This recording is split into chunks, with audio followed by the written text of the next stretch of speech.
Aha, tak Yamamoto dostáva 10-minútový osobný trest za nešportové správanie a je tu úvodný gól stretnutia.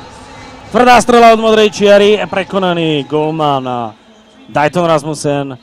To, čo sa Američanom nepodarilo počas dvoch presilových hier, Rusi zvládli precízne, hneď v úvode svojej presilovky.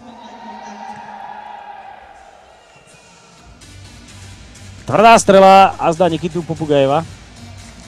Ani kameramani tento gól expresne nezachytili, tak s číslom 5 to bola tvrdá rana Maxima Afanasieva, ale ťažko povedať, či to niekto pred bránkou tečoval.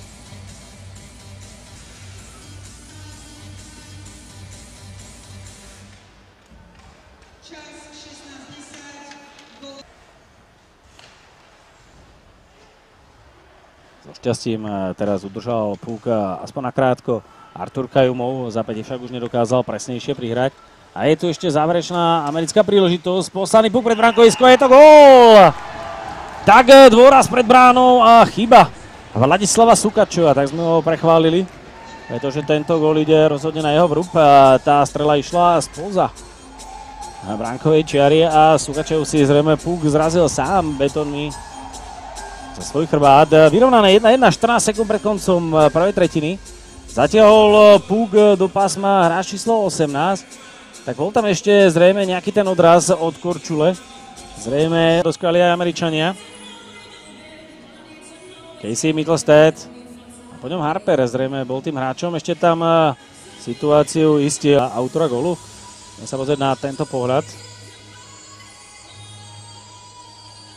A možno, že to bol aj vlastný gól od chvíli pre zmenu Rusi idú dopredu.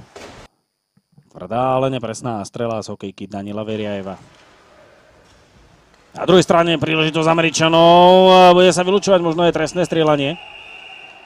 Je to tak, trestné strieľanie nariadené po faule na Patricka Harpera. Uvidíme teda penalty shot. Tu sa na to môžeme ešte raz pozrieť. Sekanie ako z ríše snov. Tam by bolo dreva. Ale za tento zákrok Nikitu Gromova nariadené trestné strieľanie. Harper versus Sukačev. Harper si pekne rozhádzal ruského golmana, ale ten svoj pravý betón včas pritlačoval na ľad.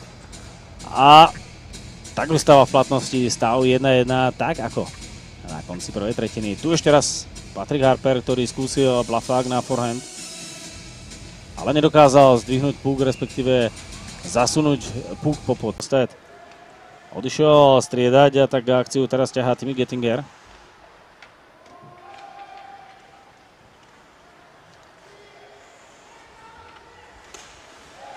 A je tu gól!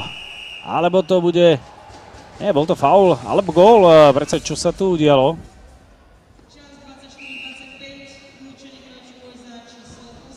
A tak nie, to bol faul. Samozrejme Samuela Rossiniho, po ktorom nasleduje toto trestné strieľanie, ktoré Rasmussen zvládol a nedovolil Artemovi Ivaňuženkovi skórovať. Obaja golmani sa teda pri trestných strieľaniach predviedli. Výbor. Posúva puk ďalej, tak Rusi sa dostávajú ešte do pásma. Tam však musia bojovať o puk. To sa im podarilo napokon.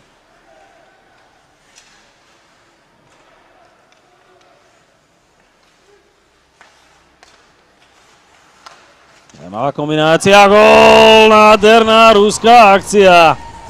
Využitá aj druhá presilová hra ruskej zbornej. To bol naozaj krásny gól. Krásna kombinácia. Podobné, aké Rusi včera predvádzali proti našim.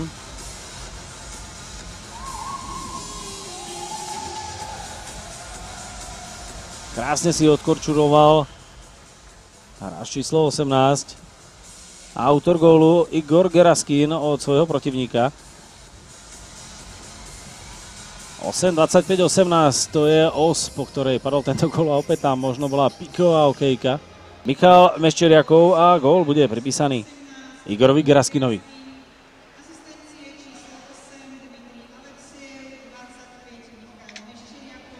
Potvrdená asistencie, rovnako to aj strelec gólu. Rusi vyhrávajú 2-1 a podobne ako... A vyhrávajú už 3-1, pretože sa dokázali presadiť a zda v poslednej sekunde.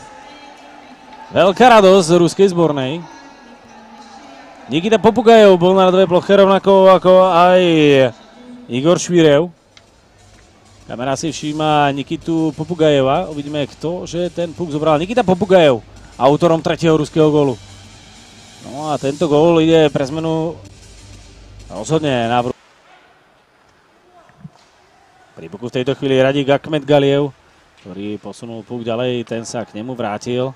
Po spolupráci s Nikitom Makajevom Rusi prenikli do pásma, zblokovaný strelecký pokus, ale veľká príležitosť a gól! Backhandové zakončenie Georgia Ivanova. Znamená ruské vedenie 4-1. Chyba americkej defenzívy. Štvorica Američanov ustupovala k dvojici kombinujúcich Rusov a backhandom zasunul puk za Rasmusena Georgi Ivanov. Poďme sa na to pozrieť ešte raz. Nikita Popugajev si pripíše asistenciu. No a gól na svoje konto. Skvelá práca Popugajeva. A tam zaváhala americká štvorka Ty Farmer, ktorý nedokázal odpratať puk do bezpečia. No a Američania sú veľmi blízko k tomu, aby opäť dostali poriadny nákup a jasnú prehru. Yamamoto sa to snaží zmeniť, vyváža puk do pásma stále Yamamoto. Spätná prihrávka do druhého sledu, odtiaľ prišla strela Rossiniho, ktorý ešte dokázal posunúť puk na Yamamota, ktorý znižuje na 2-4. Tak tentokrát Samuel Rossini odvedol kus dobrej práce, po jeho strele nastal zmetok pred golmanom Súkačevom, ktorý sa nestiel presunúť svojej ľavej žrťke a Kyler Yamamoto strieľa gól Američanov. Ešte raz Rossini, jeho perfektná prihrávka, zase tam bol nejaký touch, zase že od Korčule Michaila Meščeriakova a 2-4 z pohľadu Američanov. Naozaj bolo to od Korčule Michaila Meščeriak. A ešte Alexejev udržal pásmo, presúva hru na opačnú stranu koziska. A pozor, tu pekná kombinácia, ktorá sa golom nekončí. A tam inkasoval tvrdý úder. Možno hokejkou Georgi Ivanov. Teraz už Jakovenko, autor úvodného gólu tohto stretnutia. Pekná kombinácia Rusov, pasív box v podaní amerických hráčov. Nefunguje tak, ako by mal. Rusi kombinujú pred bránkou a strieľajú nádherný gól.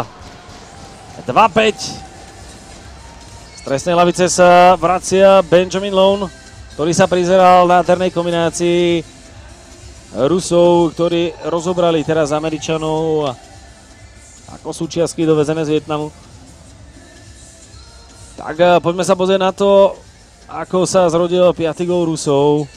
Krásna prihrávka a druhý gól v stretnutí si pripisuje Alexandr Jakovenko.